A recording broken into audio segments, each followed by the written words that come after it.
네, 코로나19는 이제 불평등 논란까지 낳고 있습니다. 예방이나 검사, 치료 이런 데서까지 빈부격차가 나타난다는 건데요. 요즘에 미국이나 유럽 부유층들이 아주 호화롭게 격리를 하고 있다고. 뭐 얼마나 호화롭게 하는 건가요? 네, 최근에 이 미국에서요. 코로나 특수를 노리고 있는 그런 기업이 있는데 바로 이 벙커 제조업체입니다. 뒤에 보시면요. 바로 호화 벙커가 보이는데요. 이 벙커 보세요. 수영장도 있고 여기에 있어요. 예, 네. 심지어 뭐 이 체육 시설이나 아니면 뭐 암벽 등반 시설까지 갖추고 있다는데 최고 가격이 35원 정도까지 된다고 하는데요. 일부 부유층은 아예 실물을 보지도 않고 쿨하게 거래까지 한다고 합니다. 또 이 코로나로부터 멀리 떨어질 수 있는 방법이라고 소개하는 게 바로 개인용 섬을 판매하거나 대여하는 건데 이게 또 큰 인기를 끌고 있다고 합니다. 이렇게 외딴 섬을 하루 빌리는데 숙박 비용이 360만 원까지 된다고 하고요. 또 심지어 개인용 항공기 판매 업체도 최근에 이용 문의가 10배 이상 늘었다고 하네요. 네. 저 얘기 들으니까 저는 축구 스타 호날두가 딱 떠올라요. 얼마 전에 호날두가 이 포르투갈 섬에 있는 7층짜리 초호화 별장에서 격리 생활을 한다고 스스로 알렸잖아요. 그래서 화제가 됐었습니다. 근데 호날두만 그러는 게 아니고요. 네. 요즘 부유층을 위한 고급 호텔 격리 패키지 상품이 출시되고 있습니다. 그냥 호텔 방에 비용을 내고요. 추가적으로 코로나19 검사하는데 60만 원. 그리고 24시간 간호 서비스 받는데 600만 원 이렇게 추가로 내면 지낼 수 있다고 합니다. 진짜 말 그대로 그 사세네요.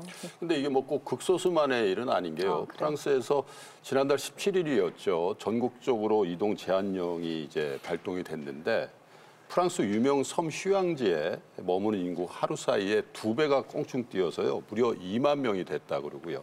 프랑스 부자들이 제2의 집으로 갖고 있는 별장만 해도요. 340만 채나 된다고 합니다. 와.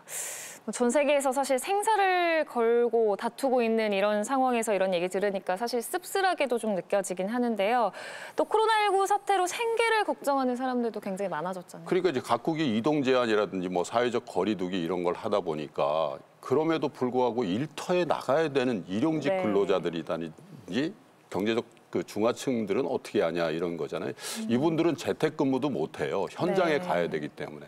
그리고 현장 갈 때 보면 대부분 대중교통을 이용하게 돼 있는 거죠. 네. 그러니까 경제적 중하층민들이 훨씬 더 이 코로나19에 감염될 확률이 그만큼 높다는 얘기죠. 맞습니다. 근데 더 큰 문제는 이제 뭐 검사나 치료 이런 과정에서도 차별이 발생하고 있다는 건데 최근에는 이 한국계 미국인이 이 진료를 거부당해서 숨지는 일이 있기도 했잖아요. 네, 정말 이 안타까운 일이었는데요. 사실 미국 내 감염자로는 이 첫 번째 10대 사망자거든요. 그런데 응급치료시설에 갔는데 의료보험이 없다는 이유로 이 긴급 치료를 거부당하고 공공의료시설로 네. 옮기는 과정에서 폐혈증으로 사망을 했거든요. 그런데 사망할 때까지 코로나19 사망자였다는 것 자체를 모르다가 검사를 받게 된 기회가 오히려 사망을 했기 때문이었다. 네. 이런 또 안타까운 얘기가 있었거든요. 실제로 또 이 코로나19에 감염된 미국의 한 여성은요. 이 의료보험이 없기 때문에 자기 돈으로 이 치료비를 내야 되는 그런 상황이었었는데 그때 코로나19의 검사비와 치료비로 청구된 금액이 무려 우리나라 돈으로 4,300만 원이었어요. 그러니까 이건 뭐 본인 입장에서는요. 무척 암담할 수밖에 없는 그런 상황이었던 거죠. So about 5 days after I got the final test results, it came in an envelope, and I have an online bill as well. They like sent it to me right away, and I opened it, and I was like in shock. So my total bill was about $34,392. I'm saying that precisely, but it's like somewhere between $34,000 and $35,000. Working class people in the U.S. can never catch a break. You get sick once, and your credit is ruined, and you have this huge debt. 저 완전 공감돼요. 네. 제가 1990년대 후반에 미국에서 유학 중에 저 쇄골을 부러뜨린 적이 있었거든요. 치료비가 $10,000 정도 나왔었습니다. 그 당시 1년 학비였었어요. 다행히 그때 보험이 있었으니 망정이지 보험이 없었으면 끔찍했을 뻔했습니다. 근데 지금 20년이 지났는데도요. 그때랑 그렇게 크게 달라진 것 같진 않아요. 미국에서 지금 막 감기 정도 걸리잖아요. 병원 가면 한국 돈은 30만 원 정도 청구합니다. 의료보험 없으면요. 다 본인이 내야 돼요.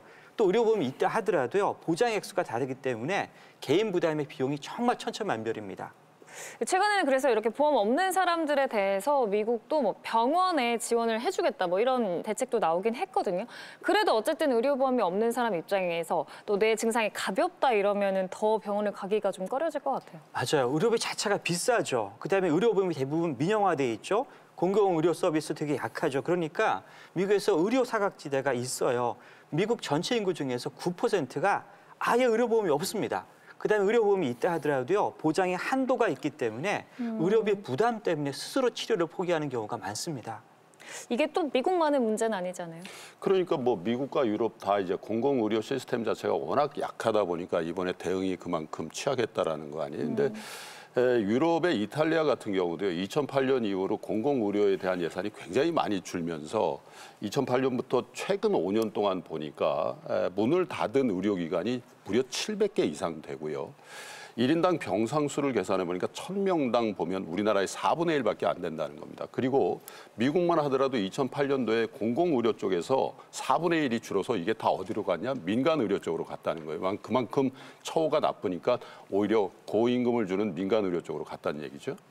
뭐 사실 언론에 많이 드러나진 않았습니다만 중남미나 아프리카 지역으로도 확산이 빨라지고 있는데 이런 지역들도 뭐 위생도 취약하고 의료보건 시스템도 취약하잖아요. 네, 앞으로는 아마 중남미나 아프리카가 좀 걱정이 되는데요. 그 네. 이유가 중남미 같은 경우는 전체 인구의 한 30%가 가난해서 의료 시스템의 혜택을 볼 수가 없는 상황이고요.